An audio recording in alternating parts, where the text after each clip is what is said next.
গ্রাম্য ব্যক্তি বলছেন, আমার ছেলে এই ব্যক্তিটার, অর্থাৎ বিরোধী ব্যক্তি যিনি, যে আমার ছেলে এই ব্যক্তির কর্মচারী হিসাবে ছিল, কিন্তু কর্মচারী হিসাবে থাকা অবস্থায় আমার ছেলে ওই ব্যক্তির স্ত্রীর সাথে অপকর্ম ঘটে গেছে, যেগুলি হয়। আমার ছেলে ওই ব্যক্তির কর্মচারী ছিল, কাজের মানুষ ছিল, কিন্তু বাড়ির মহিলার সাথে কাজকর্ম উঠা বসা করতে তার সাথে কি হয়েছে, জেনাবে বিচার ঘটে গেছে। এখন জেনাবে বিচার হলে যার সাথে জেনাবে বিচার হয়েছে সেই মহিলা হলো মালিক, আর এ হলো কাজের, এ তো গরিব মানুষ। এখন এই বিচার তারা করেছে। কিভাবে বিচার করছে?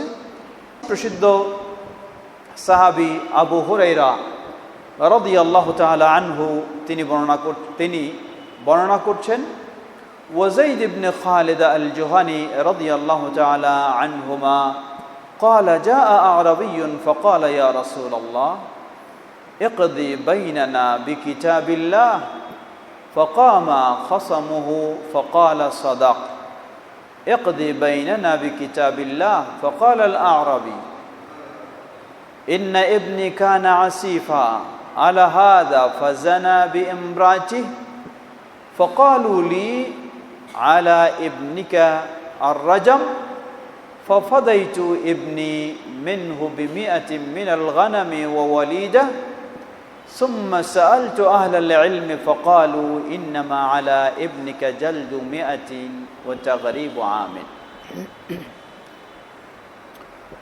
একজন গ্রাম্য মানুষ আরেকজন ব্যক্তি, প্রভাবশালী ব্যক্তি, দুজনের মাঝে একটা সমস্যা তৈরি হয়েছে। একটা বিচার তারা নিয়ে আসলেন নবী সাল্লাল্লাহু আলাইহি ওয়াসাল্লামের কাছে। ওই গ্রাম্য বেদুইন ব্যক্তি তিনি বললেন যে, হে আল্লাহ রাসূল সাল্লাল্লাহু আলাইহি ওয়াসাল্লাম, আপনি আল্লাহর কিতাবের আলোকে, অর্থাৎ কোরআন সুন্নাহর আলোকে আমাদের এই সমস্যাটার সমাধান করে দিন, ফয়সালা করে দিন। তার বিরোধী ব্যক্তি তিনি বললেন যে, হ্যাঁ সত্য বলেছে, হে আল্লাহ রাসূল, আপনি কি করুন, সেভাবেই কোরআনের আলোকে, কোরআন সুন্নাহর আলোকে এই সমাধান দিয়ে দিন। এখন সমস্যাটা কি? সমস্যা, ওই গ্রাম্য ব্যক্তি বলছেন, আমার ছেলে এই ব্যক্তিটার, অর্থাৎ বিরোধী ব্যক্তি যিনি, যে আমার ছেলে এই ব্যক্তির কর্মচারী হিসাবে ছিল, কিন্তু কর্মচারী হিসাবে থাকা অবস্থায় আমার ছেলে ওই ব্যক্তির স্ত্রীর সাথে অপকর্ম ঘটে গেছে, যেগুলি হয়। আমার ছেলে ওই ব্যক্তির কর্মচারী ছিল, কাজের মানুষ ছিল, কিন্তু বাড়ির মহিলার সাথে কাজকর্ম উঠা বসা করতে তার সাথে কি হয়েছে, জেনাবে বিচার ঘটে গেছে। এখন জেনাবে বিচার হলে যার সাথে জেনাবে বিচার হয়েছে সেই মহিলা হলো মালিক, আর এ হলো কাজের, এ তো গরিব মানুষ। এখন এই বিচার তারা করেছে। কিভাবে বিচার করছে?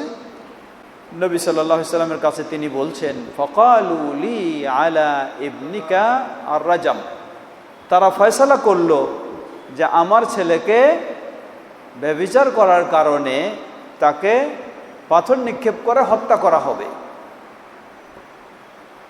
যেহেতু আমার ছেলেকে হত্যা করার সিদ্ধান্ত তারা দিয়ে দিয়েছে, অথচ যেই মহিলার সাথে এটা হয়েছে তাকে হত্যা করার কোনো সিদ্ধান্ত দেয় নাই।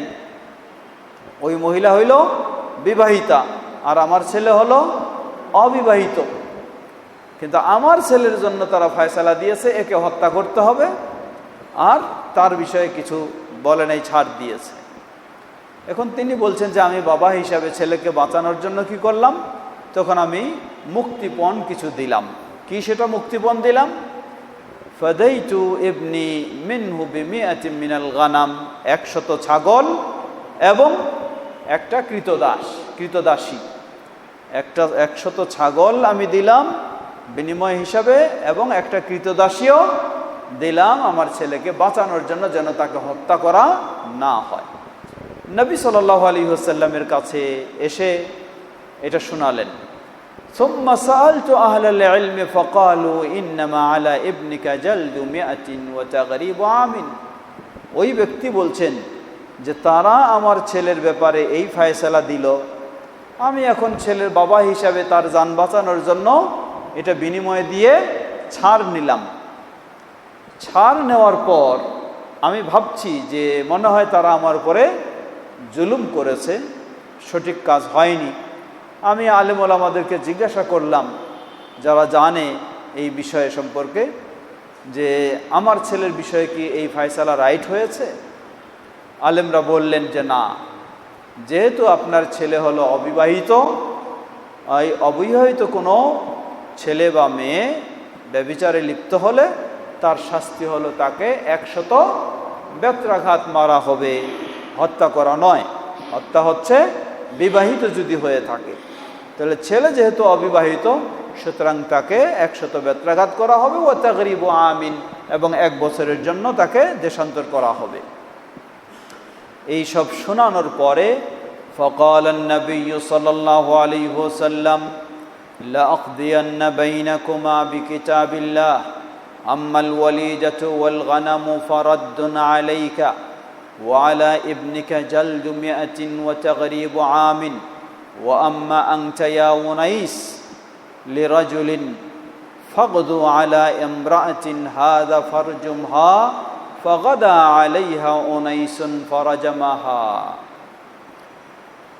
বিচার শুনলেন, শোনার পর নবী সাল্লাল্লাহু আলাইহি সাল্লাম এখন ফায়সালা দিচ্ছেন। বলছেন, তোমরা দুইজনেই আল্লাহর কিতাব অনুযায়ী ফায়সালা চেয়েছ, আমি তোমাদেরকে আল্লাহর কিতাব অনুযায়ী, কোরআন অনুযায়ী ফায়সালা করে দিচ্ছি। কি ফায়সালা?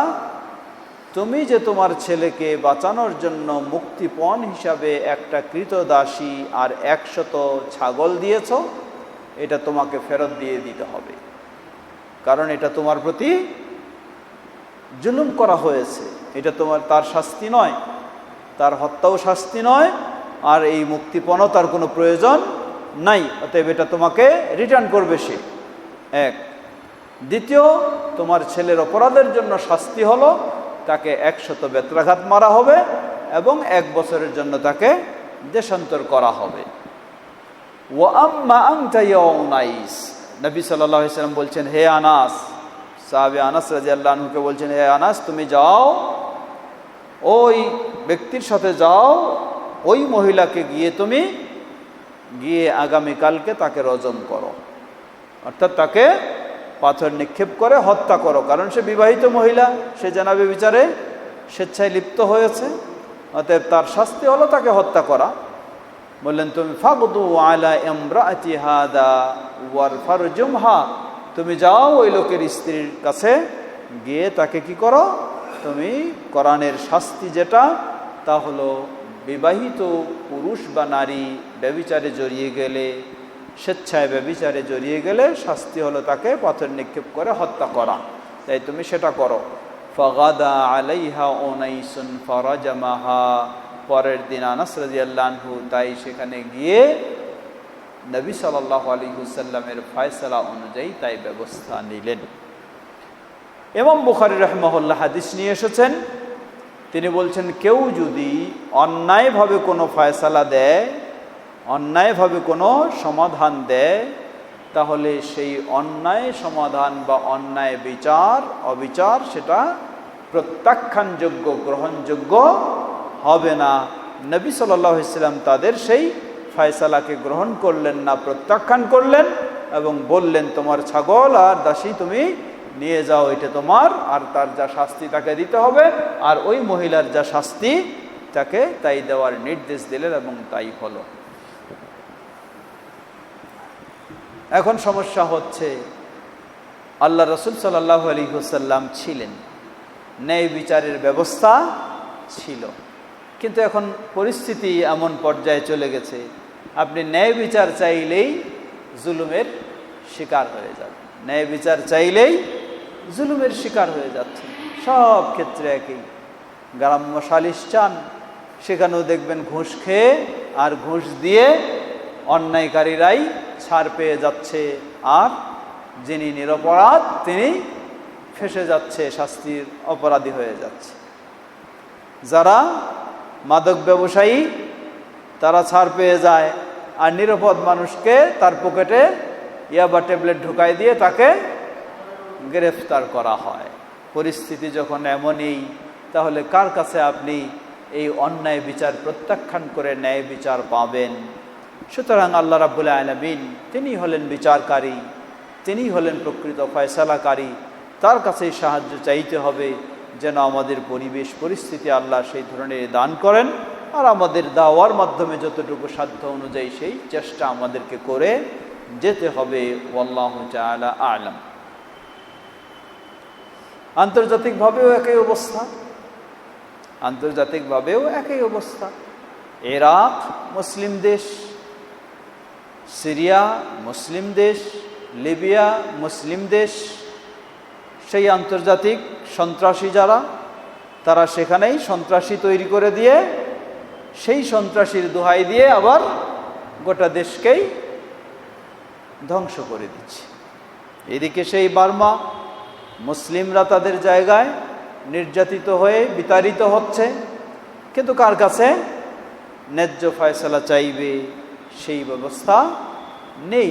এমনই পরিস্থিতি, যেন আল্লাহ রাব্বুল আলামিন মাজলুমদেরকে সাহায্য দান করুন।